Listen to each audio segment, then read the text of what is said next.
Fala pessoal, hoje nós vamos ver o DNA e a síntese de proteína.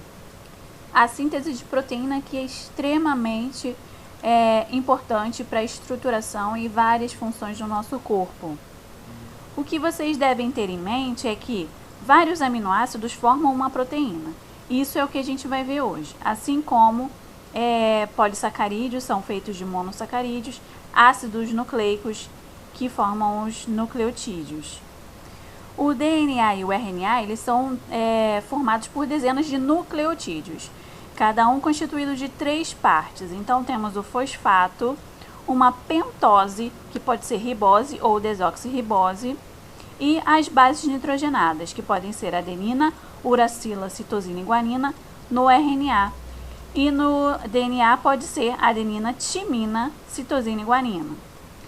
Percebam que na molécula de RNA não existe timina, e sim uracila. Na molécula de DNA, falei DNA, que é RNA, não tem timina, tem uracila. E no nucleotídeo de DNA, na molécula toda, não tem uracila, e sim timina. Então, as bases nitrogenadas elas são chamadas de pirimídicas ou púricas. As pirimídicas são a citosina, timina e uracila, e as púricas são adenina e guanina. Elas se unem, não pode se unir duas pirimídicas, e sim tem que se unir com uma pirimídica e outra púrica. Isso devido à afinidade das moléculas. Então, como é que vai ficar? Adenina sempre ligando com timina, citosina sempre ligando com guanina. A com T, C com G. Vocês vão ver como isso acontece. O RNA já existe uma outra ligação, né? A com U e C com G.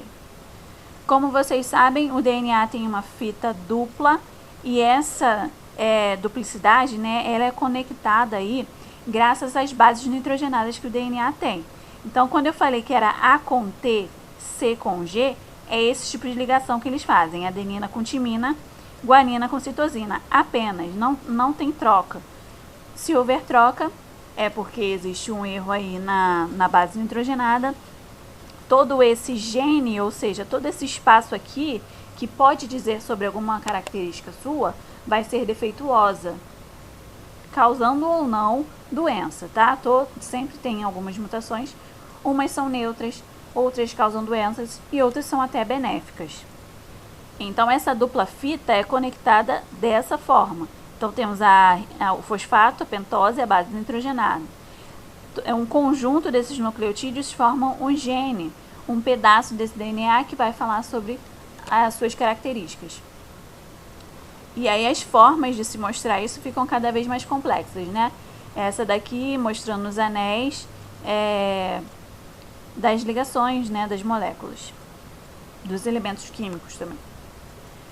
O DNA ele é muito parecido com o RNA, mas as diferenças ocorrem principalmente no açúcar, né, que é a ribose ao invés da desoxirribose, lá no nucleotídeo, né, e também as bases nitrogenadas, que no DNA é timina, aqui é uracila. Outra coisa muito importante também é o filamento, né, o DNA é um filamento duplo, como a gente viu, com fitas duplas, e o RNA só tem uma fita. A única diferença aí de DNA para ser um cromossomo, né, é que esse DNA vai cada vez mais se anovelando com a ajuda de proteínas até chegar nesse nível onde o tamanho fica muito menor e facilita para fazer a mitose e a meiose, que são as divisões celulares. Então, para a síntese de proteína, nós temos o Francis Crick, que ele diz que esse fluxo é unidirecional. Você tem, olha lá, a primeira fase da síntese de proteína. Você faz um novo DNA, você tem a duplicação do DNA, depois acontece a transcrição, que é a segunda fase, é transformar um DNA desse em RNA, transformar não, é fazer um RNA de acordo com esse DNA. E depois a tradução, que é usar esse RNA com as informações desse, né, fazer as proteínas do seu corpo. A primeira fase, então, é a duplicação do DNA. Por que a gente diz que a duplicação é semiconservativa? Porque ela vai abrir aí a molécula de DNA tá? Ela primeiro vai fazer o quê? Vamos lá. Primeiro ela precisa desenrolar. Então a enzima que faz isso é a enzima topoisomerase. Ela vai desenrolar um pouco o pedaço do DNA que eu quero fazer essa duplicação. Então não é todo o DNA que faz isso. Você vai abrir uma fenda nesse DNA. Como essa aqui, é uma forquilha de replicação. Replicação e duplicação é a mesma coisa. Então, desenrolada o fragmento que eu quero, vai vir uma enzima chamada helicase e vai agir como uma tesoura, né? Ela vai abrir as duas fitas que eu tenho, literalmente vai abrir ali pelas ligações de bases nitrogenadas. Esses tracinhos são as bases nitrogenadas que a gente viu, que as ligações acontecem entre adenina e timina e citosina e guanina. As mais importantes aqui, eu estou citando, né? Topoisomerase, helicase, a DNA polimerase, ela vai produzir um DNA em cima desse. Aqui está acontecendo, ela está abrindo, mas na verdade, essa fita aqui, acompanha o mouse, essa fita é a fita de baixo, que eram as fitas originais. Ok, essa fita aqui que está sendo feita em direção à direita e essa fita aqui de baixo que está sendo feita também, elas são essas novas, né? Que vai fazer com que esse daqui vire um outro DNA, né? O segundo DNA. E esse aqui como se fosse o terceiro. Mas vamos lá. Por que é semiconservativa? Porque essa de cima com essa de cima vai se conservar nas moléculas novas, nas moléculas que foram duplicadas. Então elas serão semiconservativas, porque só conserva metade, só uma fita do DNA. Então esse aqui vai virar um DNA, esse aqui vai virar outro DNA. O que a DNA polimerase faz então? Elas catam os nucleotídeos, as bases nitrogenadas que vão encaixar aqui nessa fita de DNA que se abriu. E aí ela vai ser formada, ela vai capturando os nucleotídeos, vai colando aqui e ela vai fazer um DNA novo, semi-conservado. Essa então é a duplicação. Isso acontece no núcleo, onde está o DNA, onde está o cromossomo. DNA e cromossomo, lembra? É a mesma coisa, temos vários fragmentos de DNA e é a mesma coisa que dizer que temos vários cromossomos, temos 23 pares. Só depende da fase com que nossas células estão, se elas estão com DNA pouco enrolados ou extremamente enrolados para diminuir o tamanho e facilitar aí as divisões. Então a topoisomerase tira a tensão, desenrola um pouco, a helicase quebra as pontes de hidrogênio presentes ali nas bases nitrogenadas. Retirada de histonas. Histonas são as proteínas que vão ajudar no enovelamento desse DNA. Então temos uma regra, né, de que temos nomes a serem dados nas pontas desses DNAs. Aqui é o 5' e o final aqui é 3'. Então quer dizer que eu vou fazer um DNA ou um RNA ao contrário, aqui tendo 5' e lá no final o 3'. Então ali foi feito, lá na outra imagem foi feito então duas moléculas de DNA. Aqui eu pego uma delas que formou, sendo, lembra, uma fita antiga, ou seja, é um DNA semi-conservado, e eu vou fazer o que de novo? Vou fazer uma fenda, uma abertura ali na parte do DNA que eu quero. O RNA, lembrando que ele não vai ter duas fitas, ele só tem uma. Quem vai catar os nucleotídeos e as bases nitrogenadas que vão fazer com que o RNA mensageiro seja feito? RNA polimerase. Lembra que para o DNA ser feito, quem puxava os nucleotídeos era o DNA polimerase. Aqui, simplesmente só mudou para RNA polimerase. Então, a segunda fase é a transcrição gênica. É fazer um RNA a partir do DNA feito anteriormente. E qual tipo de DNA é esse? Porque nós temos 3 tipos de RNA.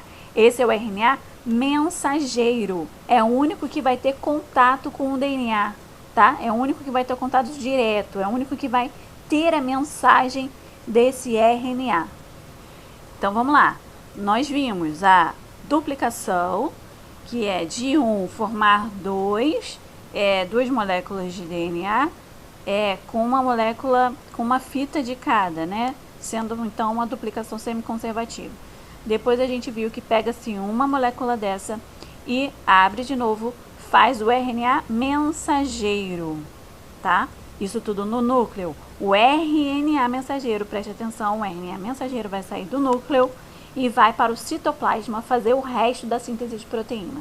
Só faltam mais uma etapa. Então, para a gente falar sobre a outra etapa, a gente precisa ver aqui, ó, o RNA mensageiro, os tipos de RNA. O RNA mensageiro é o único que vai ter a mensagem, vai ter contato com o DNA e ele vai para o citoplasma depois, só ele. Temos também lá no citoplasma o RNA transportador, que ele vai transportar aminoácidos. Esse é o RNA transportador e vai transportar aminoácidos. O nome já diz, gente, RNA transportador. E o RNA ribossômico, que ele está dentro dos ribossomos. Por isso que a gente grava em algumas aulas que os ribossomos servem para fazer proteínas, síntese de proteínas, para todo esse processo no final ele ajudar. Então o RNA mensageiro está aqui, tá? Ele tem ali demonstrando para você uma quantidade certa de bases nitrogenadas. A cada 3 bases nitrogenadas a gente chama de códon. Temos aqui também o RNA transportador, que vai transportar um aminoácido, e o anticódon, que vem junto com o RNA transportador, mas ele tem a ver com o códon do RNA mensageiro. Se ele não tiver a ligação apropriada, lembra que era A com T, C com G no DNA? No RNA vai ser A com U e C com G. Então, A com U com A, C com G aqui. O outro anticódon, para conectar com esse códon, todos os 3 são A, então todos os 3 aqui tem que ser U. Esse é o RNA que tem o sítio P e o sítio A, ou seja, o espaço A e o espaço P. Então, esse RNA mensageiro, ele vai passar por dentro do ribossomo. À medida que ele passa dentro do ribossomo, códon por códon, o RNA transportador vai deixando o aminoácido lá, de acordo com os códons que tiverem aqui. Então, se os 2 códons já foram conectados, eles já deixaram esse daqui, esse aminoácido aqui, e este, que a gente vai ver depois com maior detalhe. E aí, deixando esses 2, o transportador sai, porque ele só transporta, ele não fica. À medida que ele deixa os aminoácidos, o ribossomo vai começar a andar para os próximos, códon 3 e 4, 5 e 6, e aí vai acumular uma quantidade grande de aminoácidos, até chegar num códon específico de parada, porque tem o códon específico de início, e aí você vai ver milhares de aminoácidos juntos, até que esses aminoácidos se soltam do ribossomo e ficam juntos, né, formando uma proteína. Então, acontece ali entre os 2, uma ligação peptídica, uma ligação entre os 2. Esse RNA transportador vai sair, esse daqui já vai sair também. E aí, olha aqui, esse transportador que ficou com o anticódon AA, ele muda para o sítio P, para o outro sítio, para dar espaço aqui para o outro códon que tinha logo depois. Mas, deixa os aminoácidos daqui. Esse daqui também vai se conectar aos outros 2, formando outra ligação peptídica. E assim até o final. Aqui está com um formatinho diferente, mas você vê o acúmulo dos aminoácidos, tá? Para formar uma proteína. Depois essa proteína já pronta, né? Se solta para ser utilizada no corpo todo. Agora vamos a uma coisa importante. Qual o aminoácido que vai ser levado, então? Qual aminoácido que vai fazer uma ordem específica para depois ter uma proteína específica? Quem vai determinar qual é o aminoácido a ser levado pelo RNA transportador vai ser quem teve a mensagem do DNA, que é o RNA mensageiro. Se o RNA mensageiro tem, por exemplo, o códon U, então, ó, a primeira base é o U, você já achou. Segunda base, estou aqui nesse quadrado azul, nesse retângulo azul, U também. E a terceira base, aqui, ó, U, a mesma linha, ó, é a fenilalanina. Esse é o aminoácido levado pelo RNA transportador, mas depende do códon RNA mensageiro. Se o RNA mensageiro tem o códon AUG, então eu vou lá procurar no A, que é a primeira base, A, eu vou lá no G, segunda base, então é sinal que ele deve estar por aqui, ó, A e G. E depois, não é A, U, G, desculpa. A, U, então deve estar por aqui, e G tá aqui, ó, na última linha, ó. Você vem aqui direto e acha o A, U, G. Quem vai ser levado, o aminoácido que vai ser levado vai ser a metiolina. Esse, por um acaso, é o start códon, é o códon de início. É quem vai determinar que ali, naquele pedaço, começa a tradução, que é a formação dessa proteína, que é a última fase. Percebe aqui que nós temos o AA, o AG e o GA, que são os códons de parada, o stop códon, que é onde vai terminar de fazer a proteína e a proteína vai se soltar. Se esse RNA mensageiro tiver com o GCA, por exemplo, você vem aqui, ó, primeira base G, segunda base C, você sabe que está aqui, ó, e GCA, ó, o penúltima linha, GCA, ele vai carregar, o RNA transportador vai carregar a alanina, um aminoácido. Mas não é código de início, não vai começar por ele, nem vai terminar por ele, porque ele não é stop códon também. Uma coisa importante a ser falada é sobre o splicing genético, o splicing do RNA mensageiro. Porque você pega um RNA mensageiro cheio de estruturas que você não vai utilizar. Então, aqui nós temos o RNA com a parte do exon, de verde, intron, de rosa, várias partes exons e introns. O que vai funcionar mesmo, o que vai enxugar, como se fosse enxugar esse RNA mensageiro, vai fazer um RNA mensageiro funcional só com os exons. Só esses daqui vão começar a tradução para formar uma proteína. Então é isso, gente. Síntese de proteína foi dado, bons estudos. Vamos fazer exercícios, né?